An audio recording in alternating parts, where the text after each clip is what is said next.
Today we are going to solve question from class 10, and this question I will take from sample question paper, and I think this question is very good.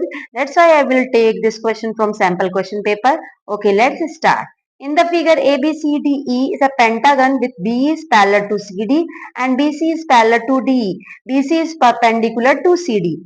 Okay, something is missing. I think यहाँ पे end होगा. Okay, A equals to AB equals to 5 centimeter, B equals to 7 centimeter, BC equals to x minus y, and CD equals to x plus y. If the perimeter of ABCDE is 27 centimeter, find the value of x and y given x, comma y is not equal to 0. Okay. पहले हम समझेंगे question क्या कह रहा है. ये एक pentagon दिया हुआ है, आप देख रहे हो 5 साइड्स हैं, A B A E B C C D D E, पूरे 5 साइड्स हैं. ओके अच्छा क्या कह रहा है, with B is parallel to C D. B किसके पैरेलल है, सी डी के पैरेलल है. ओके और क्या दे रहा है, B C is parallel to D, मतलब बी सी किसके पैरेलल है, डी के पैरेलल है. And B C is perpendicular to C D. अच्छा इससे क्या पता चला है कि 90 डिग्री है. अच्छा क्या आप एक चीज ऑब्जर्व कर रहे हो, एक तो आमने सामने की चीजें पैरेलल, मतलब आमने सामने की साइड्स जो है वो पैरेलल है, और के साथ ये 90 डिग्री का एंगल बना रही है, मतलब बीसी परपेंडिकुलर है सीडी के. तो हम इसे क्या फाइंड आउट, इससे क्या बता सकते हैं कि बीसीडीई क्या है, रेक्टेंगल है. इसे ये बोल सकते हैं क्योंकि रेक्टेंगल की प्रॉपर्टी सेटिस्फाई कर रही है कि आमने सामने की साइड्स पैरेलल होनी चाहिए और जो लाइन होनी चाहिए वो आपस में एक दूसरे के परपेंडिकुलर होनी चाहिए. ठीक है, 90 डिग्री का एंगल बनाना चाहिए. आप देखिए ए कितना दिया हुआ है, ए दिया हुआ है 5 सेंटीमीटर, ए बी कितना दिया हुआ है 5 सेंटीमीटर, बी कितना दिया हुआ है 7 सेंटीमीटर, बी सी कितना दिया हुआ है, बी सी दिया हुआ है x minus Y, C D कितना दिया हुआ है x प्लस वाई, और क्या दिया हुआ है बस. अच्छा आप एक चीज नोटिस करो, क्योंकि ये रेक्टेंगल है ना, तो क्योंकि रेक्टेंगल है तो आमने सामने की साइड्स की वैल्यू भी इक्वल होगी. तो ये क्या कह सकते हैं हम, B C equals to X minus Y. क्या ये इंप्लाई नहीं कर सकते हैं कि ईडी की वैल्यू भी एक्स माइनस वाई होगी. इतनी बात समझ में आई. दूसरी बात, बी क्या है, पैरेलल है सीडी के, तो बी की वैल्यू अगर 7 है तो ये क्या इंप्लाई करेगी कि जो सीडी की वैल्यू है वो भी 7 होगी. तो इससे हम क्या कह सकते हैं, x plus Y equals to 7. ये तो हमारी होगी फर्स्ट इक्वेशन. अब नेक्स्ट इक्वेशन में पढ़ते कि और क्या बोल रहा है.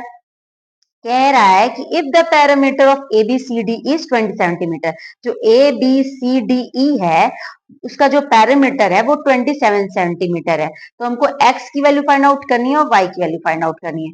ओके एक चीज हमको और पता चल रही है, पैरामीटर क्या होता है. पैरामीटर हम पढ़ते हैं कि जो आउटर बाउंड्री होती है किसी भी 2D या 3D की बात करते हैं तो हम आउटर बाउंड्रीज की बात करते हैं. क्या इनसाइड जो ये साइड दिया हुआ है क्या इसकी बात करेंगे, नहीं.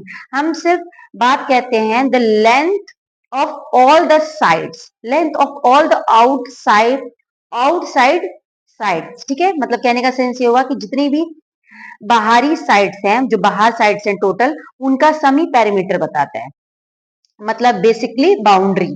तो हम कैसे करेंगे कि हमको निकालना है पेरीमीटर, तो ऑलरेडी दिया हुआ है तो हम इसको निकाल यूज करेंगे. पेरीमीटर ऑफ एबीसीडी कितना दिया हुआ है,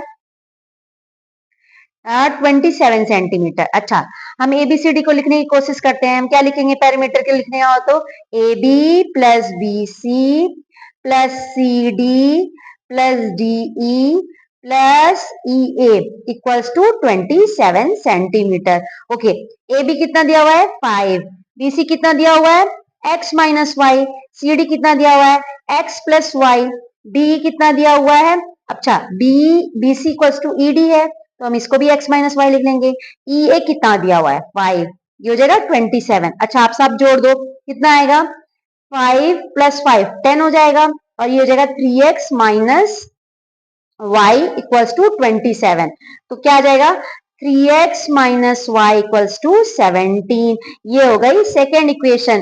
from first and second what we can say, हम x और y की वैल्यू फाइंड आउट कर सकते हैं. तो देखो यहाँ पे आप देखो y का कोफिशिएंट सेम है तो हम यहाँ से डायरेक्ट कैंसिल आउट कर देते हैं.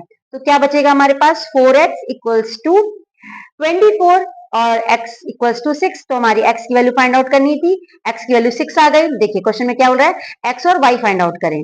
x की वैल्यू 6 आ गई, अब y फाइंड आउट कर लेते हैं.